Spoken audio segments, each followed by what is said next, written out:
When was the last time you felt like you had your spark on? When did it shine so brightly like this candle I have here? If you feel like your spark went, stick around. You're in good company. Let's talk about it.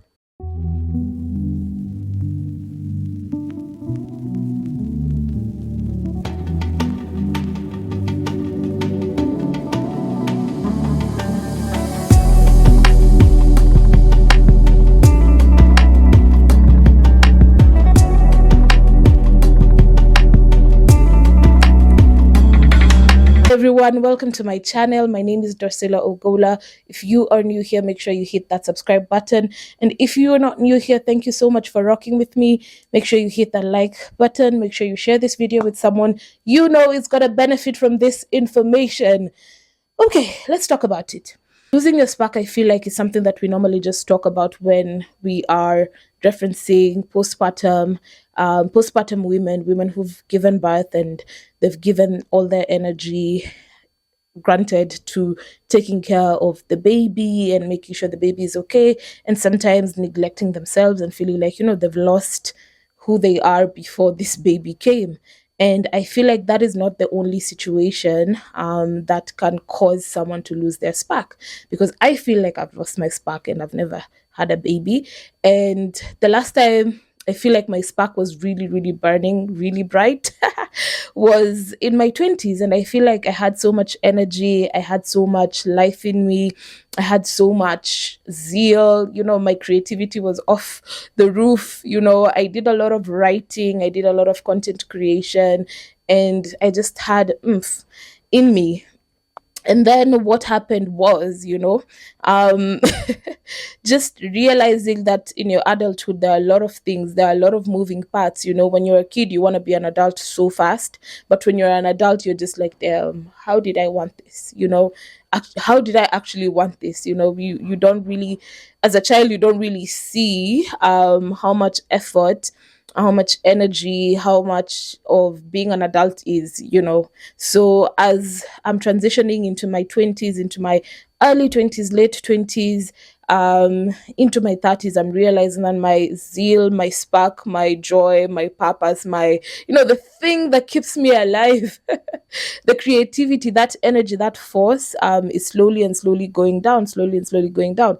And of course, there are a lot of things that are happening in my life, and a lot of things that are happening to people in their 20s, in their 30s, in their 40s, as they navigate adulthood, that attempt and can actually like make that spark go off. They attempt to like um take the zeal out of you. And the thing that becomes important is survival. Surviving this planet, making money, putting food on the table, keeping the lights on, taking care of children, different responsibilities that come up. And also in your adulthood, in your 20s, 30s, and 40s, you realize that your parents are not going to live forever. Like the realization just hits you so bad. And you're like, damn. So you're also thinking about taking care of parents that maybe are unwell. Unfortunately, some of us also end up losing parents. I lost my dad, and something snapped. It's I since the day, or since the time that I lost my dad up until now, I am not the same girl. So those are some of the things that are happening, that can attempt to like take away your creativity, take away that thing in you that is just hopeful and wants to contribute to this earth and contribute to this planet in creative ways. And I do believe that creativity is divinity, literally.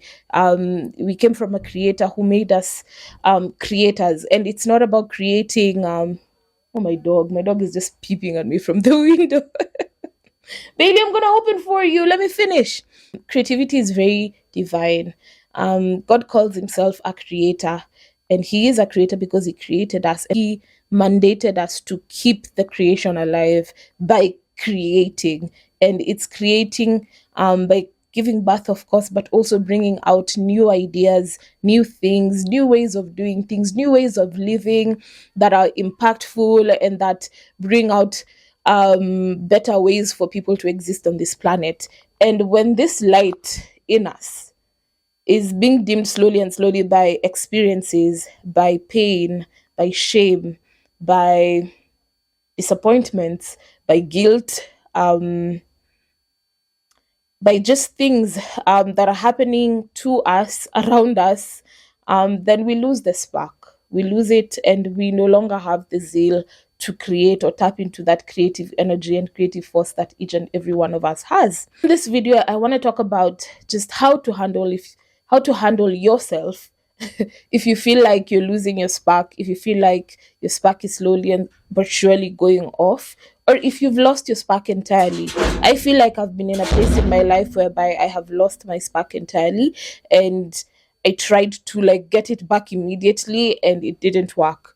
And immediately I realized that I had to give myself grace and empathy, even as I'm trying to like bring back this spark. Because either way, as you're trying to bring back your spark in this life, things are still happening, you still have to pay your bills, you still have to feed your kids, you still have to do what you need to do to be on this planet. But then again, it's also very important for you to feel alive whilst you're here.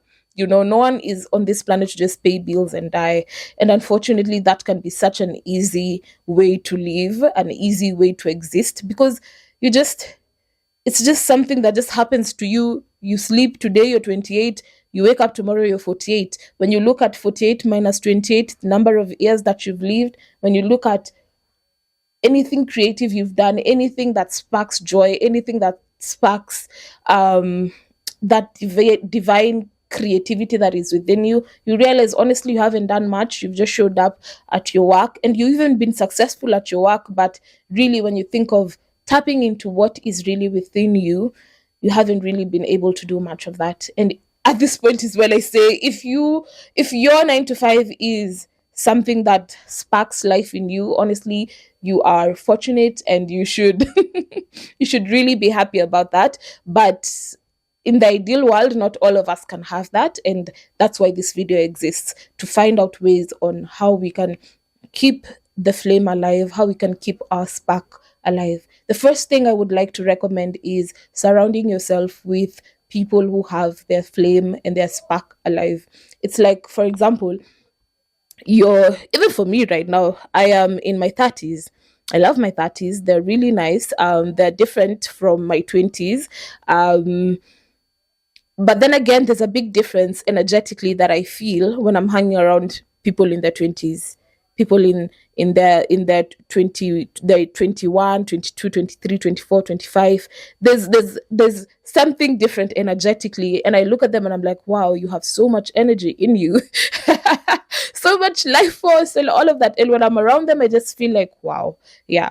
I feel rejuvenated. I feel a bit of my spark has been ignited, if I may put it that way. So for me, I'm not saying hang out with younger people, but if it does help, do so. But then again, even the people that you have in your space who may even be the same age, you don't want to just hang out with people that have lost their spark and the idea of a good life is just to pay bills and exist and to move from point A to B. I mean, it's honorable, commendable, yeah, but then again, you want to hang out with people who still have their spark on, who still have joy for life, who still are tapping into that creative force within them.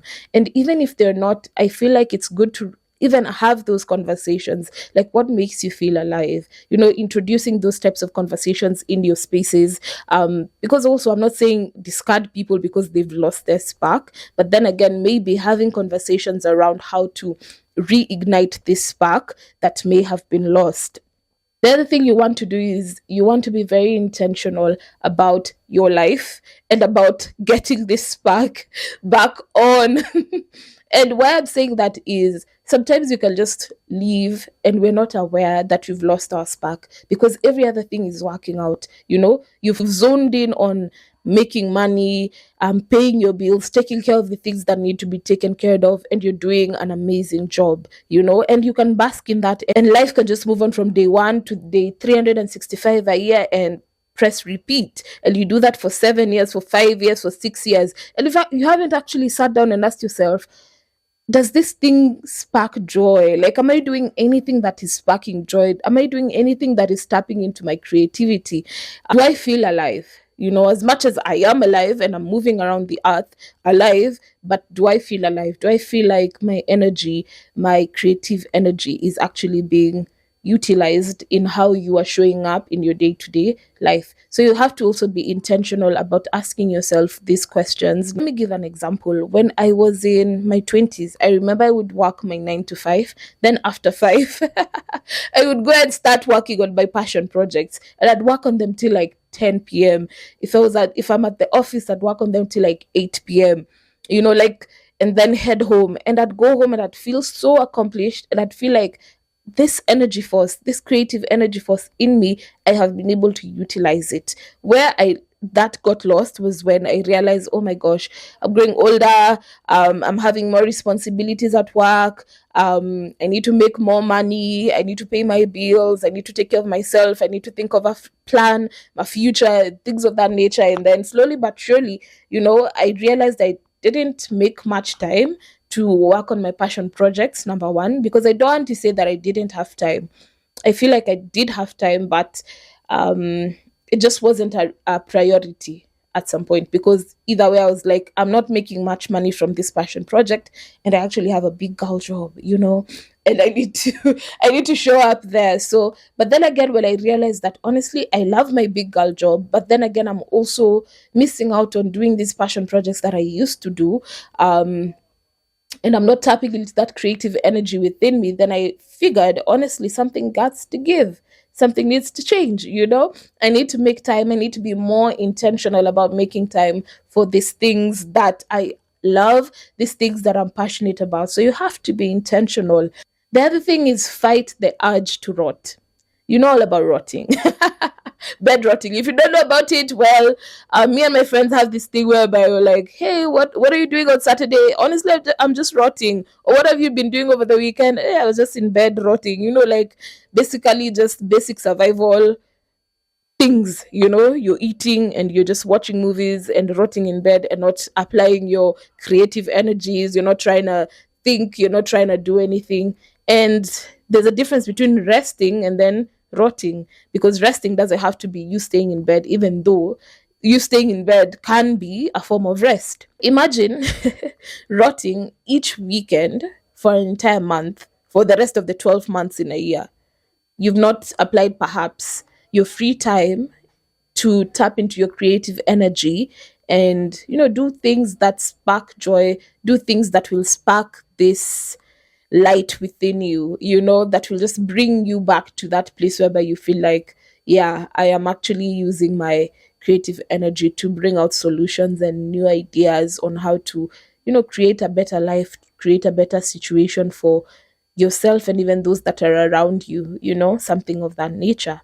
So the idea here is, you know, try not to bed rot. Try not to bed rot, and be intentional about carving out time to do the things that bring you joy. Make time to do fun things that don't necessarily have to have a productivity element to it. Let me give an example. A lot of us today, we are reading self-help books, and we are constantly just reading self-help books from January all the way to December. And I am not shading self help books, because self help books have been really great for me, and I've really grown as a person by reading them. But then again, if it's the only thing I'm reading because I want to improve myself, because I want to be productive in that way, then I am not tapping into my creativity as well. I'm not creating time and room to tap into that creative energy and force. So I would recommend creating a good balance between self-help books and fiction books, and books that are not just, you're just reading for the purpose of enjoying the book, reading for the purpose of enjoying the content, enjoying the story, reading nice, slow, and just enjoying it. Because I feel like this creative energy also needs some form of enjoyment and pleasure in it. Yeah. Yeah, you need to also enjoy the things that bring you, the things that you do, the activities that you do have to also bring some form of pleasure, some form of joy, so that you're able to tap into this creative energy and force without feeling like, there has to be KPIs at the end of it. I know our life is full of KPIs left, right, and center everywhere, but carve out time whereby you don't necessarily need performance. You don't need to perform, you just need to enjoy, you know? Let me give other examples. This can be just going for a walk, running for the sake of running. It could be painting for the sake of painting. It could be, having conversations just for the sake of enjoying conversations with your friends. It doesn't have to be something that, by the end of this conversation, there has to be this and this and this and this. No, just enjoying and being in environments that allow you to just explore. Have a hobby, and a hobby that you don't necessarily have to monetize. You don't have to monetize your hobby. I know for each, everyone wants to make money from everything, and yeah, fine. It's good to make money. I don't knock that.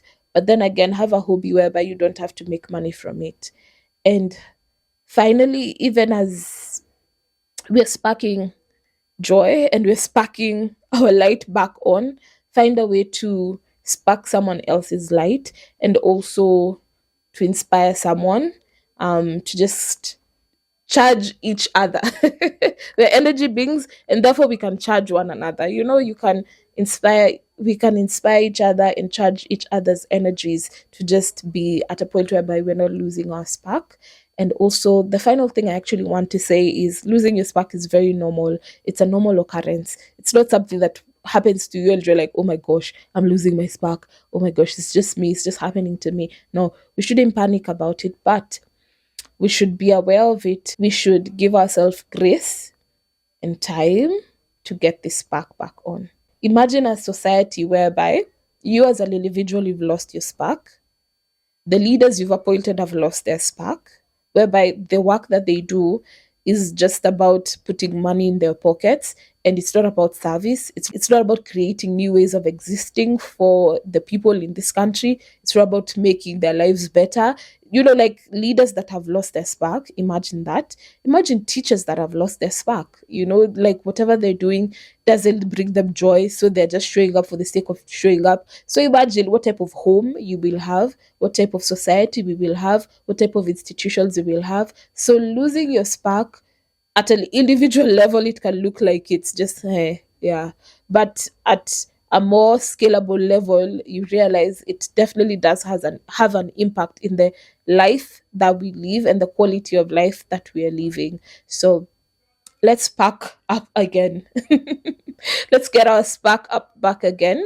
And if you feel like someone has lost their spark and you just want to encourage them and nudge them, to start working on bringing their spark back, please share this video with them. Make sure you comment below as well your thoughts on losing your spark. At what point did you lose your spark? How did you bring it back? Are you still bringing it back? Do you feel like there's hope for you? And what would you need? How would you need me to support you? Yeah, to bring back your spark. I'm willing to listen. I'm willing to be there. I'm willing to keep this conversation going. Thank you so much for watching this video.